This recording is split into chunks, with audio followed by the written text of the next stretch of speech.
Welcome to the Top Order podcast. It is T20 World Cup weekly. The group standings are not quite as straightforward as we would have thought at the start of the tournament. Perhaps some upsets on the card for the Super 8 stage. We're going to talk about that group qualification being far less straightforward than a week or so ago. We'll talk a little bit of David Warner, reluctantly. We'll talk about perhaps one of the worst fielding performances in New Zealand cricket history, according to you, Stu. And we'll also have a chat about the Pakistan-India game from New York, which concluded today. All coming up on the Top Order podcast. Stay tuned. Well, boys, we're recording this Monday, the 10th of June here in New Zealand. So I think only one game, in the tournament tomorrow, isn't there? I think South Africa play Bangladesh. So quiet day tomorrow, but certainly not a quiet week over the course of the last week or so.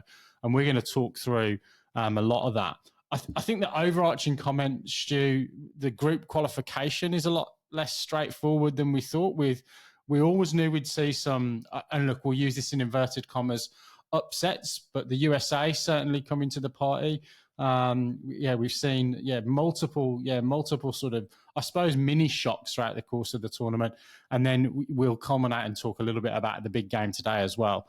India versus Pakistan. But first and foremost, it isn't a straightforward set of permutations for the Super 8s, is it? Absolutely not. I mean, if you look at through you could do it in a very basic way, kind of looking through the groups. And in Group A, Group B, they were the two that we thought especially were, on paper at least, the ones that we thought, okay, bang, India and Pakistan are going to qualify out of that group, and that England and Australia are going to qualify. Those other two groups, we thought there might be a little bit of jeopardy in certain teams. But then you look at Group A and Group B now and how they've shaken down. And there is, Pakistan, we've talked about, are in all sorts of trouble. And even Scotland are causing troubles in Group B for England's qualification because of that rain out. So, I think India-Pakistan is the place to start because that was such a fascinating game. And, it might lead into kind of how that group is shaping out. But, just a fascinating game in that 119 plays 113 suddenly became like a thrilling encounter to watch, even though, there was a lot of dot balls. It felt like the conclusion to an old school, like late 80s, early 90s ODI, where there wasn't that many to chase, but because the scores were always so close, one boundary, a dot ball, a wicket made all the difference to the fortunes of either team. There was one over from Jasprit Bumrah that increased India's win percentage by 44%, just in the space of one over. So, T20 cricket moves so very, very rapidly, ball by ball, but there were some outstanding performances in that game. There were heroes on both sides, as they say. Raj, let me come to you. I want to ask you a question. We talked at the start of the tournament a hell of a lot about enthralling the US audience and, lots and lots of comparisons with baseball and razzmatazz and that kind of thing. What has this game done, do you think, in New York to I guess, sort of sell the concept of 2020 cricket to a US audience? I thought this is one of the most thrilling games of cricket that we've seen that's a low-scoring game. So do we need big scores for T20 to be exciting? I think that there's a few different questions in there. Yeah. To answer the first question, I think that it was not the thrilling affair that the ICC would have wanted from taking the game to America perspective. It was good in that it was a close game, and we liked it because we know every single player across both of those teams. You have to remember, probably a normal American audience does not. No, it's probably it's us watching Uganda play Papua New Guinea, for example, probably less known players. The game itself, I thought, was really good, and I liked the way that it ebbed and flowed. I think that there are some problems with watching so many dot balls in 2020 cricket. I think it is a bit more of an action game. But look, all in all, it was a success. I think that they'll be happy that wasn't a blowout. It wasn't 100. Imagine if India had been bowled out for 100 and whatever they were, and Pakistan had got it in 10 overs. Yeah, that probably would have been an even worse result, or a worse result. The crowd there, though, was amazing. The noise that they were. I had that on the sort of last stages of that. I had to take a shower and get organised for my morning here. And so I just had the commentary on in the background, and you just hear this roar and the commentators would be talking, and I couldn't even hear what they were saying because the noise of the crowd was so loud. So, I mean, I think they had 30,000. I think I saw 34,000 and something. Yeah. So, I mean, that's fantastic. Again, like we talked a bit about last week, right? We're going to get to the end of this tournament, and someone is probably going to share some TV numbers, and I think those will be, well, the ones that get shared maybe are not the most revealing ones, but the ones that actually are, when they do the numbers, and that'll be the most revealing thing is, how many audiences, how many new eyes are they bringing to the game that might not otherwise have seen it. But I mean, in terms of a game of cricket, it was still pretty exciting for us. And to answer the question around like the actual viewers in America, just we're going to get to them later. The US's 2 games they've played would have done wonders for numbers in America, and numbers going forward in this tournament, watching the little team that could. But Baldy, you talked a little bit about Jasprit Bumrah and that over that swung, I guess, that game so much. It's going to be really easy to talk about him being the difference between the two sides, but perhaps a word on him and a word on the game from your perspective. What did you think? Well, like I said, there were heroes on both sides, because when India were sort of 80 for 3 or whatever they were in cruise control. I think they were even 89 for 3 and lost, 81 for 3 after 10 overs. Yeah, and lost 7 for 30. Yeah. And so they were, going into the innings break, I think the Pakistan bowlers would have thought to themselves, we've actually done a really, really good job here to contain that much vaunted, highly rated, great on-paper batting lineup. But unfortunately for Pakistan, once India got through the top 3 or 4, there wasn't a lot of resistance in the back end of their innings. And the Pakistan middle order has been famously under pressure for a long, long time to score runs behind Rizwan and behind Babar Azam, and they weren't able to get the job done again in this fixture. So, like I said, there were heroes on both sides as far as the bowlers were concerned, but certainly for Pakistan in that chase, they had that chase under control for the large part of that game, and then they just fell in an absolute heap, and they ended up not chasing 120 with 3 wickets in the shed. Like that is not a criminal faux pas for a cricket team, but they really didn't go hard enough in the sort of 15, 16, 17 over period where India really put the clamps on them with some great bowling by Hardik, some great bowling by Jasprit. Before you move off from Jasprit, can we just say 3 for 14 off his 4, 15 dot balls from his 24. I mean, dropped catch in his first over. Yeah, didn't bowl the first 2 overs, which I thought was weird. There's been some perplexing decision making going on in this World Cup and in lots of games in the last week. So since we were on air, I think I've texted almost all of you to say, well, that's an odd decision to bowl that guy, play that guy in that particular scenario. So yeah, not bowling him till the 3rd over I thought was a bit unusual. I would have liked a wicket early doors if I was India. But yeah, he came to the party every over in that game, Jasprit, and he was unplayable. Yeah. For me, I think the takeaway, and look, it's easy to look at, obviously Bumrah's performance was sensational.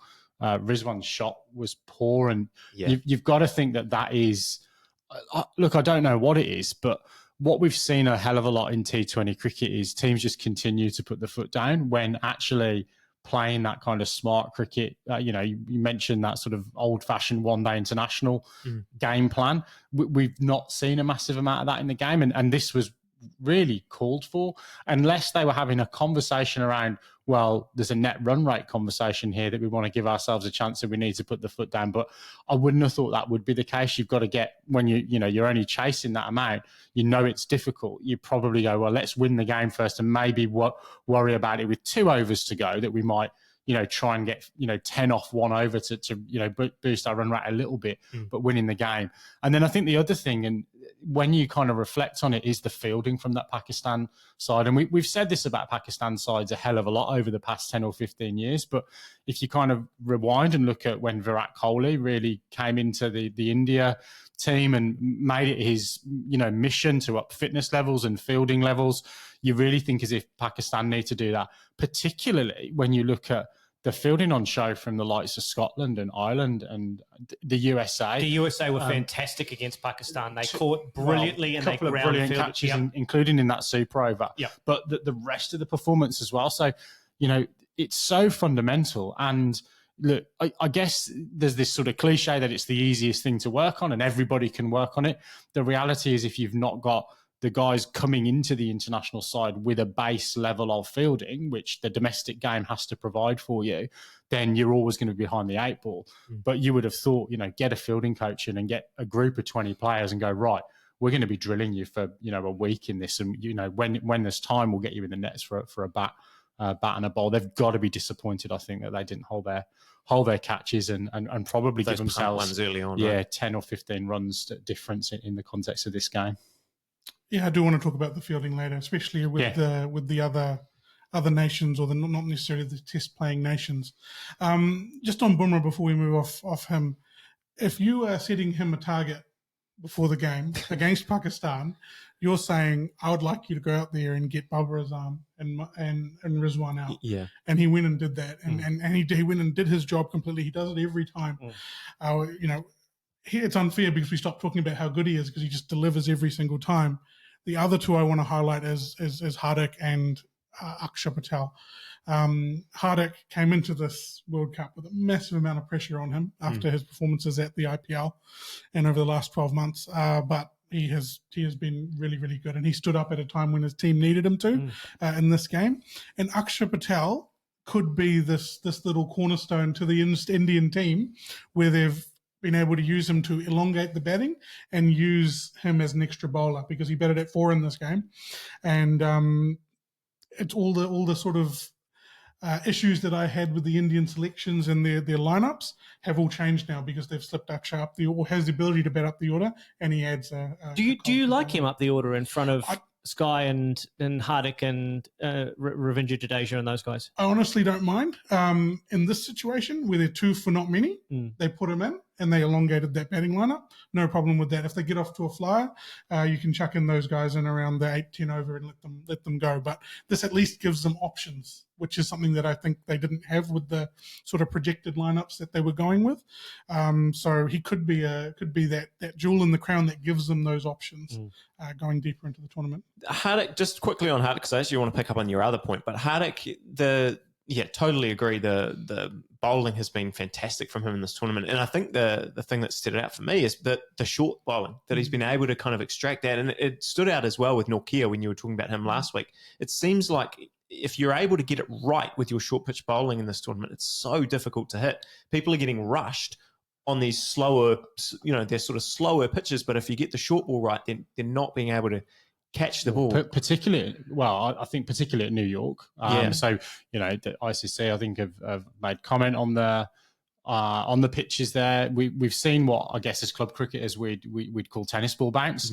But when you've got someone that's bowling at 80 miles an hour, tennis ball bounce is quite bloody dangerous. And that's what we saw. That's what we saw from Nortje in that game against Sri Lanka, I think.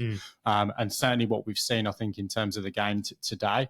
And look, I guess that kind of is a wider point around the surfaces and perhaps the difficulty that teams have had in terms of getting any rhythm. We've been playing at different types of venues. Dew's been a factor. Dry wickets that might spin a little bit in the baking sun in the Caribbean have been a factor. And then this pitches in New York and Dallas. Dallas has actually been pretty good. But yeah, certainly there's been one short boundary there. And the breeze seems to have been in favour of that short boundary a hell of a lot. All of these things have contributed to there being these beautiful factors of a game of cricket that, to our trained, or relatively trained eye, has been fascinating to kind of, plug in. And I guess, again, bringing it back to that sort of American comment, whenever you go to a ball game in America, people love talking about those kind of technical nuances of baseball or American football, or certainly for you boys, I'm sure basketball as well. And this would be great to be a dyed-in-the-wool cricket fan sitting next to a person that's new to cricket in America and explaining to them the factor of the breeze or the pitch or all of these little nuances of our beautiful game. The other thing you mentioned got me thinking about the way that why are teams struggling so much in the back half of these innings? Because both these two sides, no impact players. Well, but you look at India's lineup. That lineup was filled with players that should come in and just start smashing it from the base that they had. 81 for 3 after 10. Like I think of even that Sri Lanka Bangladesh game the other day. Both those teams at the halfway mark of their innings were set up perfectly to kind of just go. But I don't know what is going on. And I guess on that note, I feel like that's making the power play so important for how these games are playing out. Again, maybe this is all going to change again once we get into different pitches. Later on in the tournament, we move solely to the Caribbean and start, being a bit more different or being a bit more settled around the grounds that we play at. But at the moment, it seems kind of the reverse of a T20 at the moment. Having wickets in hand is not making the difference that you kind of want it to at the moment. But it should be. I mean, having wickets in hand when there's a surface that is a little bit variable is kind of what you want, because it is proving tough to get going on those surfaces. And I think what we're finding is, players are never quite in. You have a look at the Australia-England game. You have a look at all these games where, other than Aaron Jones's 94, there are a lot of middling scores in those middle orders, right? Players are either continuing to hit out and take one risk too many, or they haven't quite got the adjustment to the surface and the bowling conditions that they need to in these games. And it's the sides that have one guy, maybe two, who kind of figure it out are the big difference makers. And that's what's been so impressive for the United States, in that they've had guys who have been able to get in and figure out those surfaces and construct really useful match-winning innings. None of them are called Corey Anderson, which is so fascinating for me. America have won 2 games and Corey Anderson scored 5 runs and only faced like 6-7 balls. I think he's bowled maybe 1-2 overs. So, that sides are getting massive contributions from key players. It's also that formula of the last 8 to 6 overs wanting to go at 10s and 12s. You have wickets in hand. You can do that on a pitch that's not or is conducive to batting. But at the moment, we're seeing pitches. You mentioned that if you're bowling seam up, the ball is actually moving off the seam. Even, the ball's only 12, 15 overs old. It's still going to move if there's a little bit of grass on the wicket. And that has been moving all the way throughout the innings off the deck. And you're finding guys who are not adjusting to batting a solid tempo throughout the whole innings. They go slower at the start, sort of build that 6, 7 and over, and then are expecting to go at 10s and 12s in the last half. And they just can't replicate that. What they've seen in the IPL. Well, that was Rizwan's problem today. 31 off 44. He tried to accelerate. He picked the wrong bowler to do it. Let's be honest. He didn't need to go against the Bumrah. wrong bowler at the wrong time. Absolutely. He could have waited till the 15th, 16th over. I think he still had overs from Hardik to go. I think he still had overs from Ashdeep to go. He might have even had one from Axar, I think. Spinner, but they didn't. They only needed like 6.5. They needed to run a ball. Yeah. Exactly. They needed to run a ball. So I get wanting to win it in the 19th, not the 20th. I get that, but he didn't need to go at that point, and it was a really, really bad shot to boot. Yeah. Are Pakistan done then? I mean, let's transition to the USA, because I think that... Well, let's look at Group A. So India, top of the group. They still play USA and Canada. So the form book could suggest, and the quality of that Indian side, that they should win those games. The US have got to play Ireland. So, if they win against Ireland, they're pretty much through, aren't they? Because they're 6 points. But Pakistan, if they beat Canada and Ireland, they can only finish on 4 points. So then it's going to come down to run rates, isn't it? I think. And Pakistan mathematically aren't out of it, because they can beat their 2 remaining sides. They're winnable games. Ireland could slip up again. And if Pakistan win out, they'll end up on probably even with the United States, we'd think, on 4 points. Well, and look, Ireland's been terrible, and the US has been really, really good. I think we are almost at the point where we have to say the USA should beat Ireland. I am at that in my head. That would not be an upset to me at all, because the USA has, they have been to the point, they've been good enough to the point in this tournament where all of the things we're talking about sometimes sometimes the nations that are ranked lower have had certain flaws in their game where you've thought, okay, well, maybe they're not fielding that well, or maybe you can tell that when the pace gets up there, the batters really struggle or something. I think that's what's been the most impressive about the US. The way they've built their innings, the way they've kind of structured things. I know there was a little bit of, they got a bit nervy maybe at the end against Pakistan. It got pretty close, but that Pakistan bowling attack is really, really good, as you guys just talked about before. All of those guys but bowl at the death. Yeah. And the US, to get 150 and chase that down, they've been fantastic. It's highly unlikely, right? But they have the ability, if one of their batters comes off, they have the ability to not only beat Ireland, but they have the ability to upset India. And that would be an upset, right? Yes, but quite the upset. But in a 20-over game, I don't think, you're thinking about it in terms of they've got 2 opportunities. And I reckon they'll be going into that game because they play India next. Yeah. I think they'll be going into that game confident. It's an absolute free swing for them, isn't it? It is. It's an absolute free hit. They're key in that game, and I know it's a really negative thing, but they want to make sure that they don't lose by a lot. Yep. They want to keep their run rate in huge place. because Pakistan, despite having lost twice, because their games have been so close, their net run rate is actually pretty good for a team that's 0-2. The United States is only marginally better. So, yeah, it is important. Sorry, viewers and listeners. I got overly excited and smashed things everywhere. It is really important for the United States to keep that India game as close as they possibly can if they are going to go down to India. And I say if, because nothing would surprise me now in that group. Based on form, you're 100% right that the USA should beat Ireland, but at the end of the day, it's going to come down to a one-off game, 11 versus 11, and see what happens. But I wouldn't be surprised if they were to pull out a victory against Ireland. Can we just give Canada some credit for having been beaten by the US and then coming back and beating a more fancied opponent in Ireland? They've done really well to go 1-1 in this tournament. So not many podcasts will be talking about Canadian cricket. I'm glad we are, even if it's only very briefly, but they've done well to beat Ireland.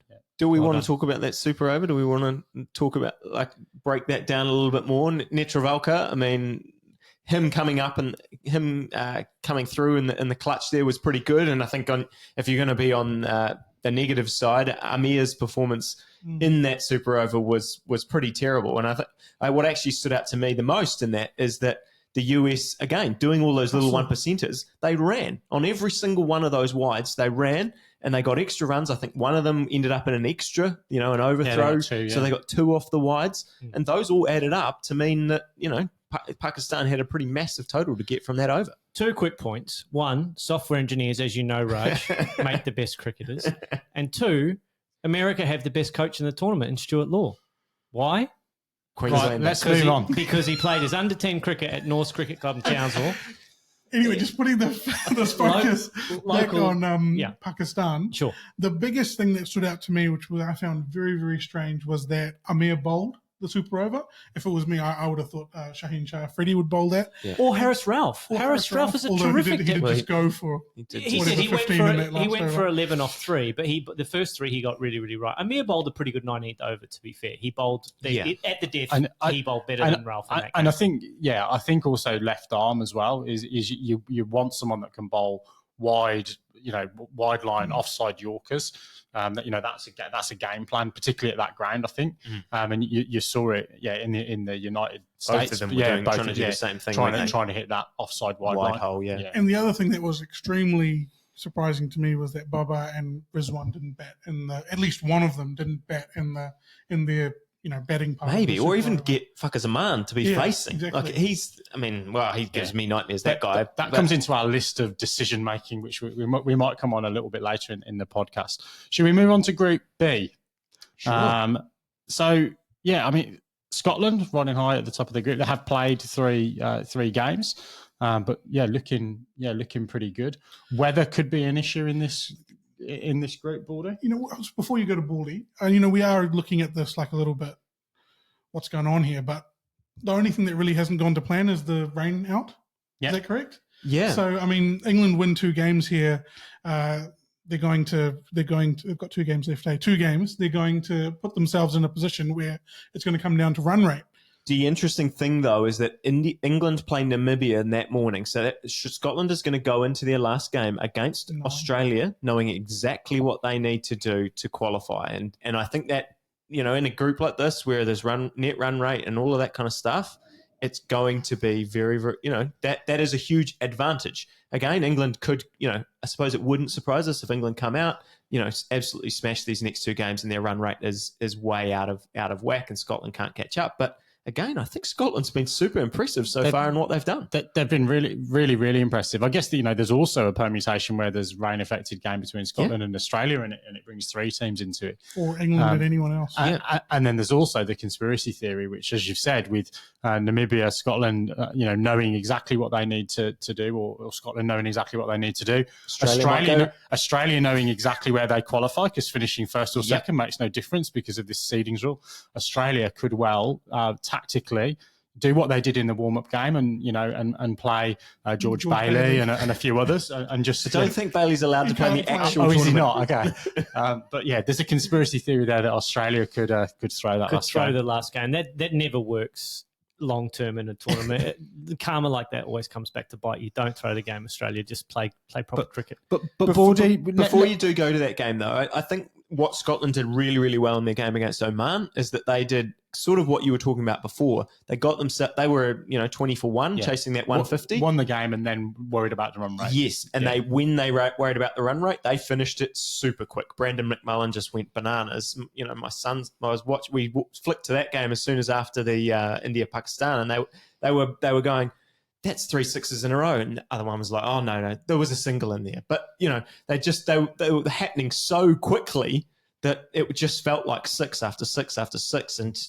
great way that they kind of finished off that game. And, Muncie, you guys talked about him, highlighted the way he batted last and really fast start from him. So, I genuinely do not think it'll be super surprising if Scotland have to, get to that last game and are in a position where they can lose the game by 40 runs or something and still qualify. Yeah. Let's let Baldy talk about his dominating left-handed openers. We've talked about Munzie, but must have been pleased, Baldy, Warner and Head getting off to an absolute...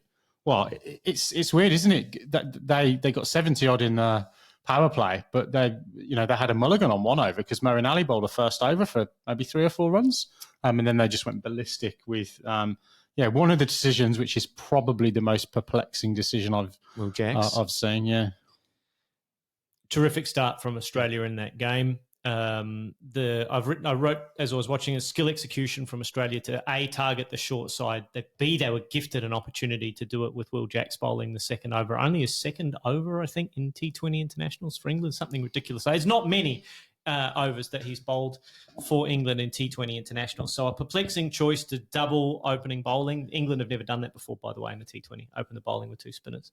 Backfired big time. They got 22 off that over. They got 22 off Mark Wood's over, and then by that time they were rolling.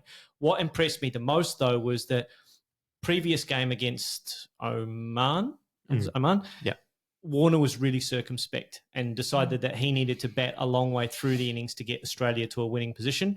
In this game, he decided that what he needed to do was to go out and dominate England early doors and win the power play. And that's what Australia were able to at least match England from a power play perspective as far as runs are concerned. But it gave Australia a great platform that they could then build on. And we got handy contributions from the rest of the order without anyone really standing out with a big score. But it was enough because on a dry wicket, Adam Zampa came on in the 7th over and he did the job for Australia. And like Jasprit Bumrah, if you rocked up to the ground on that morning and you looked at the wicket and how dry it was, and you walked into the dressing room and said, right, Adam, I need a flat white, and I also need you to get both openers out for me on those dry conditions. And he did that, and he got Australia into the box seat, and they were good enough from there to hold England out. I also like how they went after Mark Wood early. I think that we've seen with these faster bowlers, if we look back at Nokia, I know it's 2 different opposition, but if you let them get on top early, it's hard to bring it back. Same with the spinners. David Warner, Head, they did not let that happen. They went out straight from almost ball 1, and especially with Mark Wood, I don't know what his first over went for. 22. Yeah. A lot, and they just went after him, and it derails plans all the way through. Look, it's a difficult one because we don't know what would have happened if England had have not done what they did with Will Jacks. I just wonder, and I wonder whether I've got to give David Warner even more credit than Baldy has. He was in the press before the game and saying about how they were going to use the pace of Wood and Archer to their advantage. So I wonder whether that played into the decision-making of the England camp to go, well, Moeen's just bowled a really good over, which I thought we've seen that happen a lot in T20 cricket. You try and burgle an over with a spinner early on, and they Moeen Ali's better than a burglar.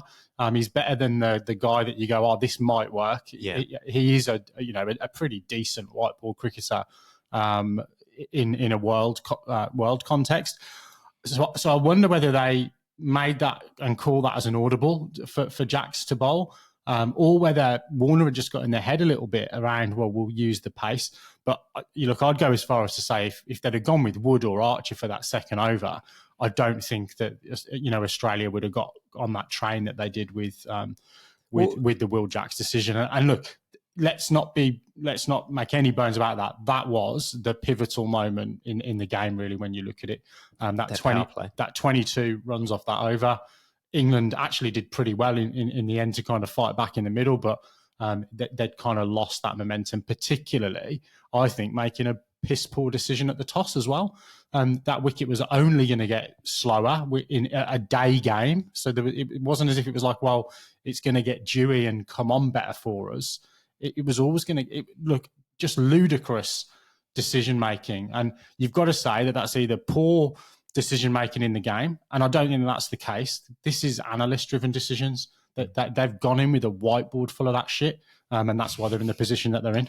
On that point, though, about the pitch and stuff, do you think that it was even... I was quite surprised that both those guys played even, and almost how long it seemed to take for the England seamers to start going to slower balls, or it seemed like... As soon as they did, they had success, though, because that was Jofra Archer's over where he got Travis Head with the off-cutter. I know, but why did it take them so long to start bowling? Because they bowled an over of shite at the start from a spinner. I think it was one of those things where Mark Wood's going to come in and bowl fast. And if he gets a little bit of movement, he'll be unplayable on that surface. I mean, we've seen consistently in this World Cup, if fast bowlers are getting movement, either off the deck or in the air, they are very, very difficult to get on top of. Unfortunately for Mark Wood, he was a fraction off and he was straight up and down, and Australia were able to get on top. Well, and there was 2 cricket balls in the freaking river. Yes, that's also a good point. Yeah. How do you feel about this order that they had? I mean, I don't know if this is the order that they'll play in every situation, but Jack's at 3, Bairstow, Ali, Brook, and then Livingston. You're happy with that? The Will Jacks one is a bit strange to me when you've got this kind of firepower. Yeah, I think the only thing I found strange was that Jacks came in when he came in. Again, I'm obviously not in the team room. My view would be he's your third opener. He's the guy that we know that Salt and Butler are going to go hard. Jacks is going to, and look, they're all going to go hard. But I think, given where they needed to be at that particular point, I thought like bringing in Bairstow or even Moeen Ali, you bring in a batter who then understands how to bat in those middle overs, and you go, well, mate, you might now creep down the order and end up behind Harry Brook and Liam Livingstone, but you're in the side to give us that momentum if we lose an early wicket. But if we get ourselves in that kind of position, I would rather see, from an England perspective, Johnny Bairstow, Harry Brook with more balls to face, because I think Jack's struggled to rotate the strike. He's a boundary hitter. So I'd agree with you. You mentioned Salt there before. That 6 that he hit off Stark, the 106 metre one, that must have been pretty high up there for your six of the week. It's close, but I've gone with another one. He's never going to give it to an Englishman, that's for sure. Stark, though, he's just saving his best performance for the final, semi and final, I assume. Yeah, he only gets it out for the final. Yeah, but he did bowl a good one early doors that was kind of like inside edge for 4. Like he had the radar on. One good delivery. Yeah, okay. Well, that was his first ball, wasn't it? Yeah, it was. It was the first ball of the innings. Look, he only needs to bowl one good ball, Stu, in the final. That's it. Yeah. He just saved that one up, and then he just brings it out and he sort of unwraps it and takes the bow off, and then he'll just produce that, and then we're away. I do agree with you about Zampa, though. He's such a funny bowler, and in that he's a leg spinner, but his control is absolutely spot on. Like his. If you ask me, that's his absolute best quality. That he just bowls stump to stump, and I'm sure to international cricketers, well, surely not by this point, but he must look hittable. Like they must at times think, okay, this guy's just bowling stump to stump. He's not spinning it miles, although he does spin it every now and again. But he's a bowler that we could potentially target.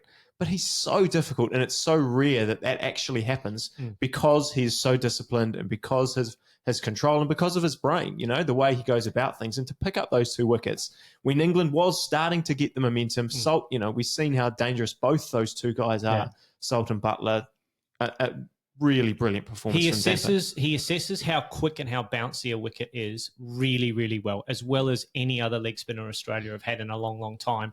And he talked about post-match, he talked about thinking, okay, I need to bowl the ball fast into the wicket here, and if I do that, the ball is going to stay low, right? He assessed the conditions perfectly, and he was able to get it right because he's got that wonderful control. He was able to get it right first ball. There were no looseners. There were no sort of taking an over or two to figure out the length that he needs to bowl. He was bang on the money straight away, and that's what makes him difficult to get away. It's not because he drifts the ball more than Warne or spins the ball as much as McGill or any of the rest of it, but his control is excellent, and his assessment of what speeds he needs to bowl and how he needs to vary them is as good as anybody. Yeah, and he also had the opportunity to watch how Adil Rashid bowled and take some not pointers necessarily, but some clues from that. But yeah, he's a sensational white ball bowler. I don't like the fact he wears the clear shades, but I can forgive him. Look, there is a lot going on in the hair department and the sunglasses department, the eyewear department that the classic cricket purist will leave a few demerit points on, particularly the haircut style, but also the sunnies. But he's a match winner for Australia. Look, the trick that I think that England really, really missed is seeing how Zampa would bowl, given that they had 2 spinners or more in their team, and actually going, well, we're going to learn. We think it's going to be a little bit, dry. It will suit our spinners too.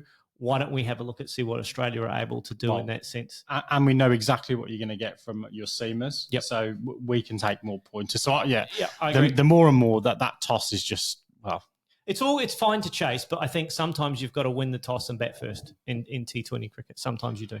Are you actually concerned though? Yeah, absolutely. Yeah, because our run rate's an abomination. We are. I would say that we're third placed to go through out of this group. I actually think that's fair. I do think that Scotland obviously has now their destiny in their own hands in that run rate sense. That win against Oman really, really helps them. I mean, obviously England's going to get the chance now to play Oman and Namibia, and assuming there's no rain. But I think Scotland have their noses in front in terms of qualifying. Well, yeah, they're on 4 more points. So yeah, absolutely. Where do we want to go next? Do we want to talk a little bit about Group C? Well, I don't really, but I guess we have to.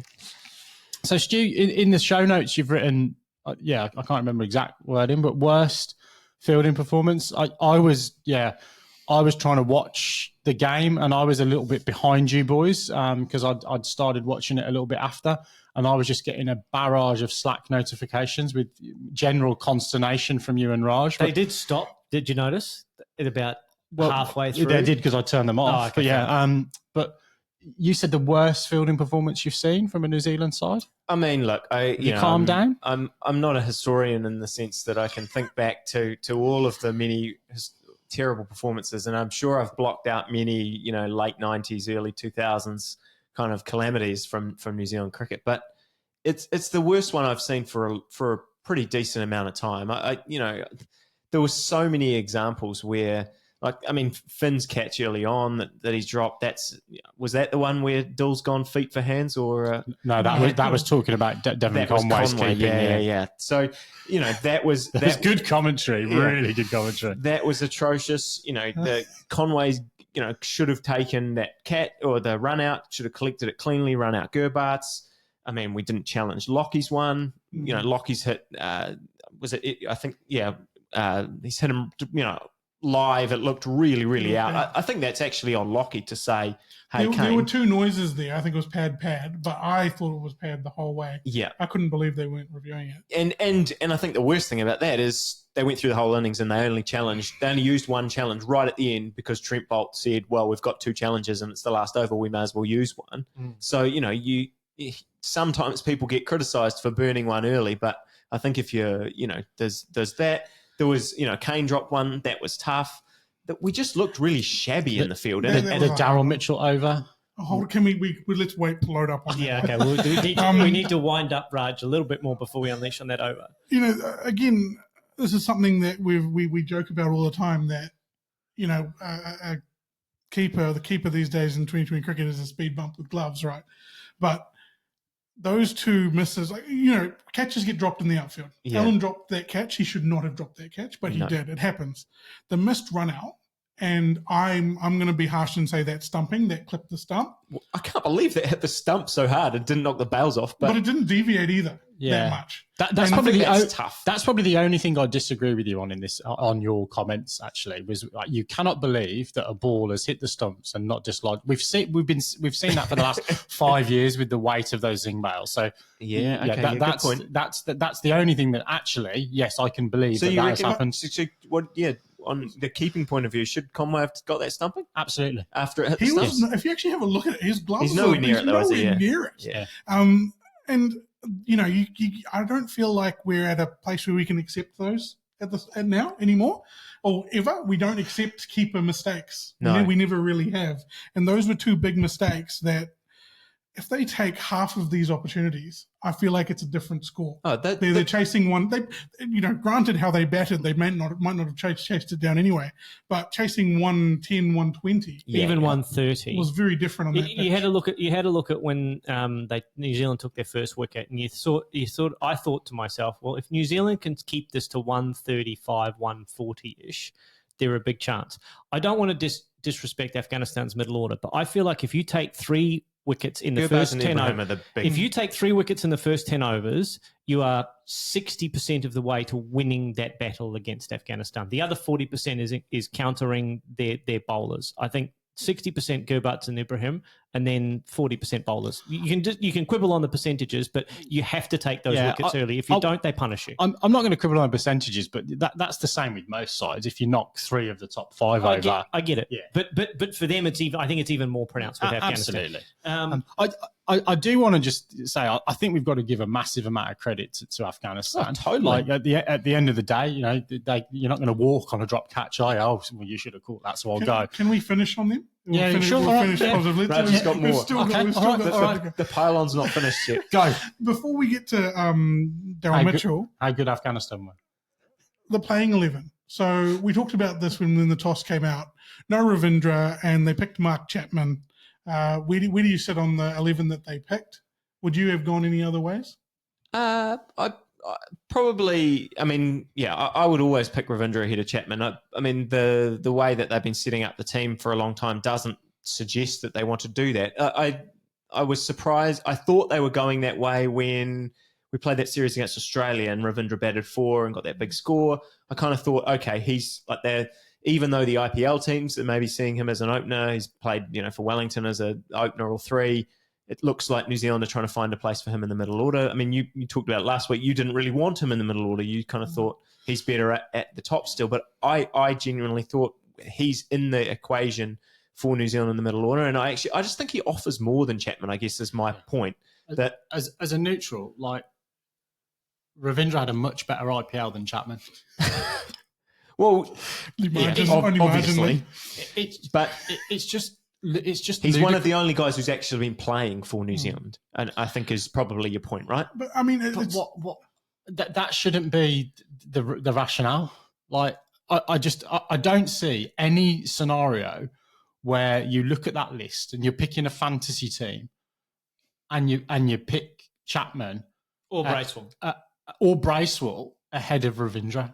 In a T20 side, Bracewell was there because they wanted him to bowl 4 overs. He got thumped with one of them, so didn't end up bowling one. But the Bracewell's a slightly different scenario. But Bracewell Neesham is probably more the conversation there. Can I just say that is the key? Is not that Chapman was picked, because they have been setting up the team in a way over the last so many months, 12 months, and it is with Neesham batting in that 6 or that finisher role to face 10 balls at the end. And they didn't pick him, and they obviously weren't picking Chapman as a spinning option, because not even Glenn Phillips bowled on a pitch that was conducive to spin. I think that's the right. They didn't want off spinners bowling to those 2 right-handers, because Bracewell bowled that one and Gurbatz took him down.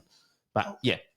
So the option was to go to Daryl Mitchell. Well, it didn't prove to be the right decision in the end, did it? But yeah, I think that was a bad decision as well. But I texted you, I put it in the group chat. You probably turned your notifications off by then. Oh, cool. Up on them all. I think there's about 6 or 7 overs to go, and I said the next 5 overs need to be spin bowlers. I don't care which way they spin the ball; they need to be spin bowlers, and that didn't happen. Granted, Henry actually came back and took a wicket, which that's well. great. I think Asim bowled well, but I think that we missed a track with not bowling more spin.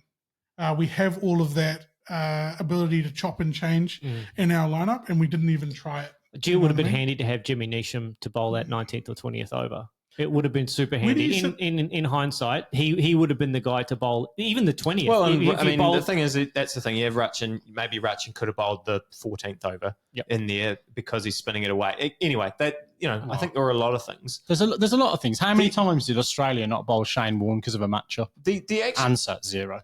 Actually, what I'm most glad about in the conversation we're having, and what I've been most disappointed about, even from the commentary, is the talk that, they should have played all these warm-up games. Because I actually think that is, one, okay, yes, they looked massively underdone, but that's more, they played the IPL, like that's more scheduling issue. I think that it lets the performance off the hook by trying to shift the blame to, we should have played these warm-up games, because everyone else is in the same boat here. India haven't, and they're going all right. Well, they will play the IPL.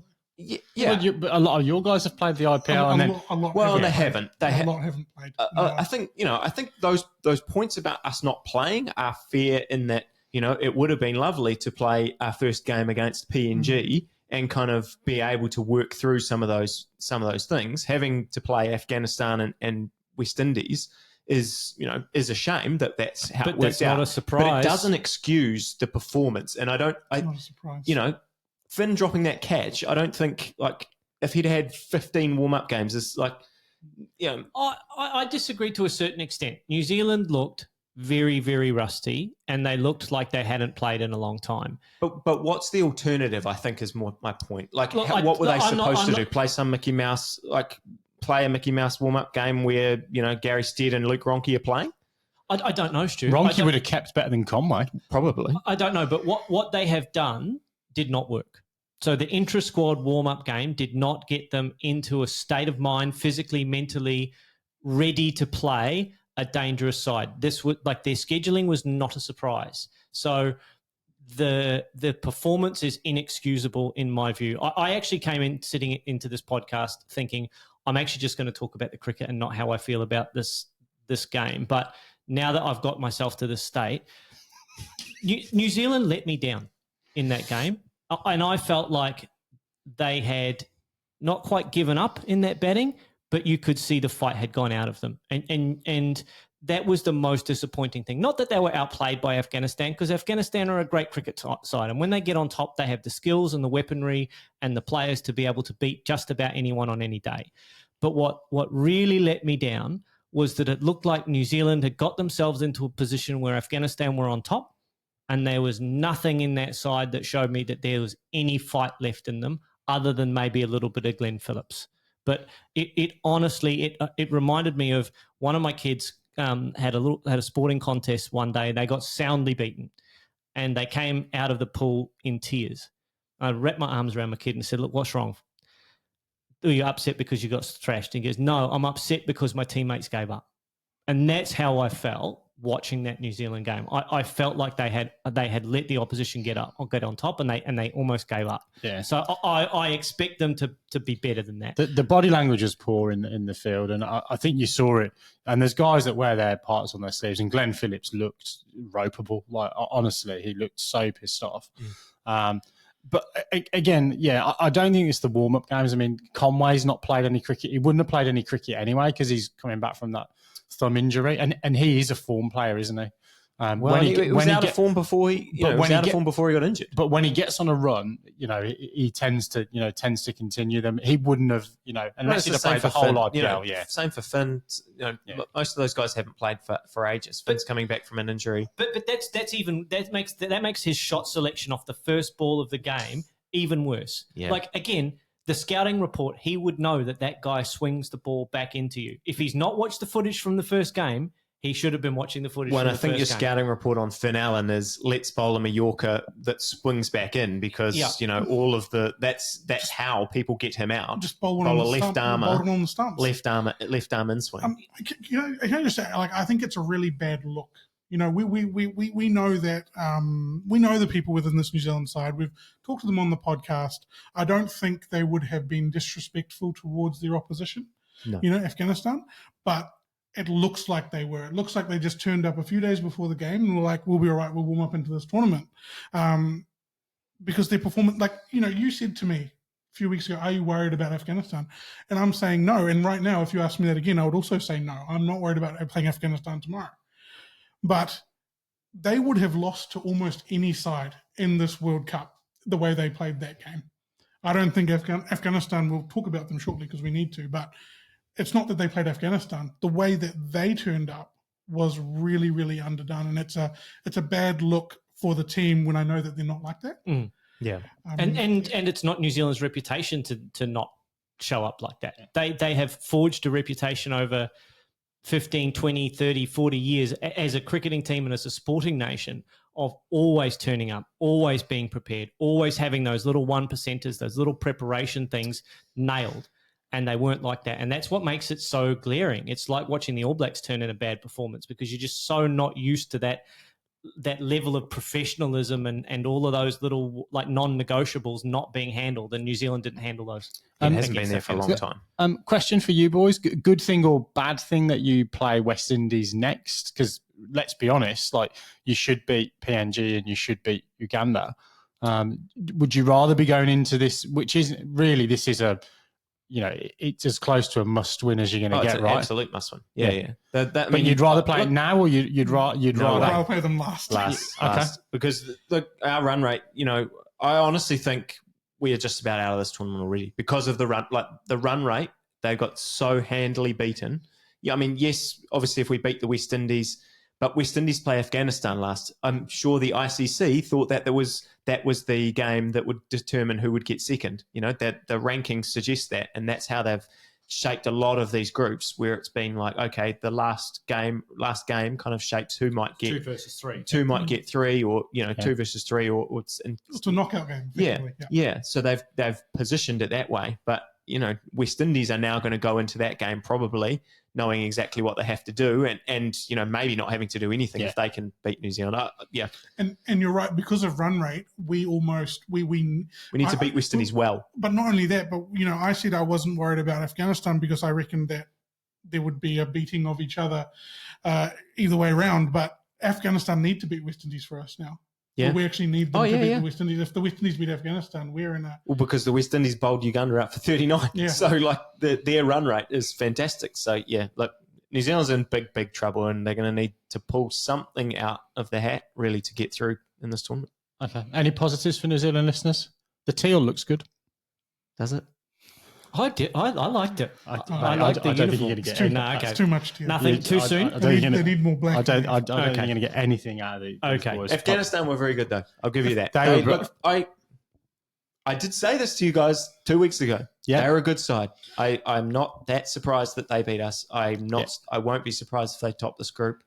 They're a good side. Their opening batters are 1 and 3 in the run getters chart, and Faruqi is the top of the bowling chart. The 2 games they've played, they've comprehensively beaten both sides that they've played in all facets of the game, including fielding. My turquoise hat goes to Ibrahim Zadran. That 6 off Lockie Ferguson was beautiful. It made me it was like when Love Island came on. You stopped Love Island. Like when Sachin came on in that ad. And you brought the family in and go, watch this. See how far Lockie's gone on this ball. And it was a great shot. What about Group D? Group D is exciting. Group D is exciting. We said it was the group of death, didn't we? Sri Lanka look as if they're proving that with 2 losses from 2. Well, we did. Yeah, they may well be. And I think that, that's the game coming up, isn't it? Well, Bangladesh, South Africa is overnight. So I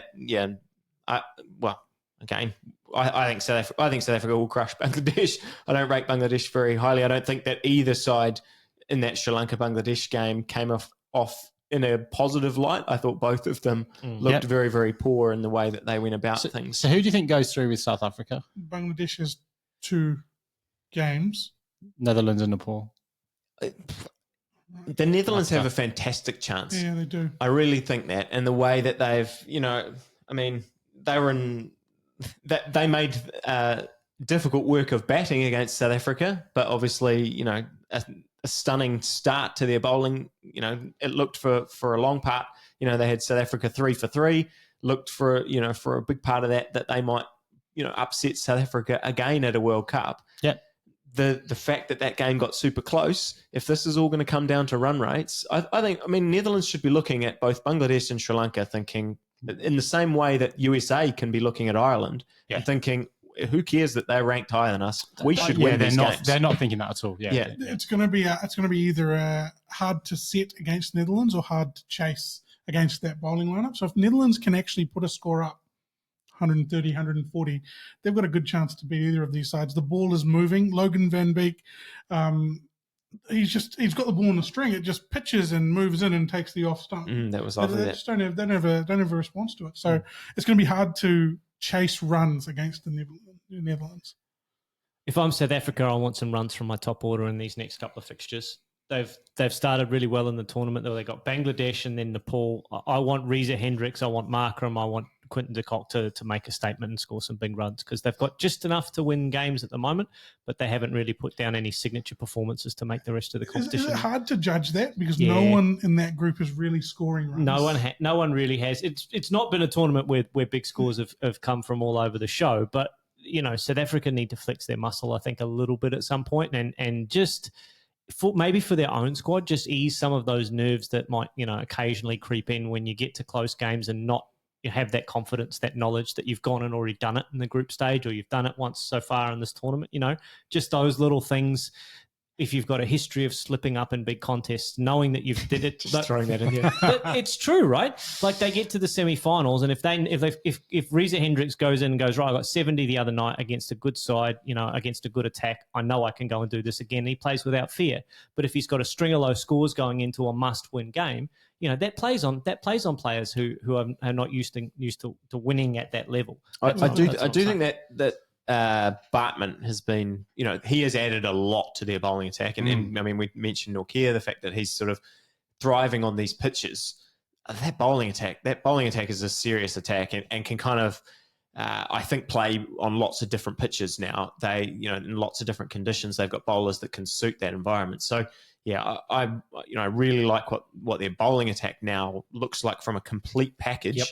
Yeah, but Maharaj has been quality, hasn't he, the last 18 months. And we haven't seen Coetzee yet, he was a bit of a find from the IPL and even before that. So that the bowlers are doing the things that I want their top order batters to be doing. They're going out there and doing the business and going, I'm getting the ball in the right areas. I'm building that kind of mental bank of strong, solid performances that you want to see in the knockouts. Is Shamsi there as well? They must have Shamsi's there, spinner, he's there, which they might need in the Caribbean. Yeah.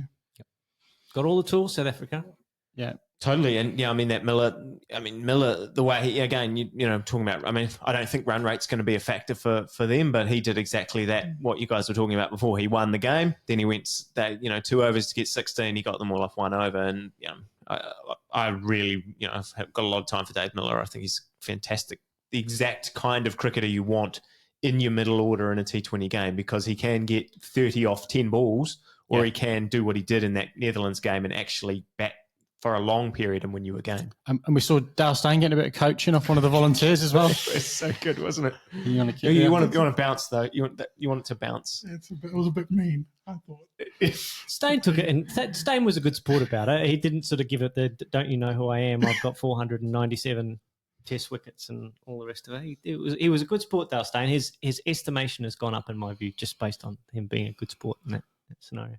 Right, have we got any summary comments, or are you boys all punched out on New Zealand? I'm punched out on New Zealand. Give me this. Will New Zealand pull their socks up against the West Indies and beat them?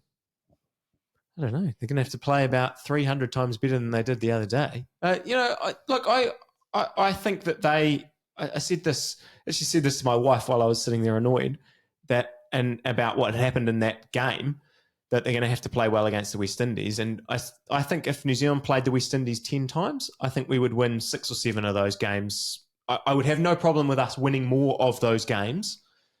It's just that the way they went about that game was so disappointing that it doesn't leave you with much confidence. Yeah, I think they'll beat West Indies, but whether they're going to then be able to qualify, I think is a bigger problem. Look, I'm less confident about beating the West Indies than I was about beating Afghanistan. But if they don't win they're out. This is do or die for them. I think the West Indies feel like they, might not be as do or die for them, but they're at home in their home conditions. It's going to be very hard to beat them. I'll get off the fence and say I think New Zealand's going to win, but look, I wouldn't be surprised if we capitulated again. Especially, we didn't really talk about the batting, but the batting, that's something that's all about time in the middle, time at the crease, and we just haven't had any. So that's going to be an issue for us. But go team. Go team. There you go. Well, I think that just about wraps up this episode. It's doom and gloom for New Zealand. It's doom and gloom for England. Australia, as normal, flying high, almost 1 foot in the final for that triple crown of holding all three at the same time, Baldy, you would have thought. Oh, goodness. Let's just one game at a time, boys. Control the controllables. Let's just... Good moz from you, Adam. I love an attempted moz. You know I do. Good for you. Fantastic. Well, look, we will be back in your feeds a little bit later in the week with more World Cup news. Do drop us a comment either in the comments below or to our email address, thetopofthepodcast@gmail.com, if you've got any thoughts on our musings. But we will be back in your feed roughly this time next week on the Top Order Podcast. But for now, it is good night and God bless from us all here in Auckland. We'll see you soon. Good night.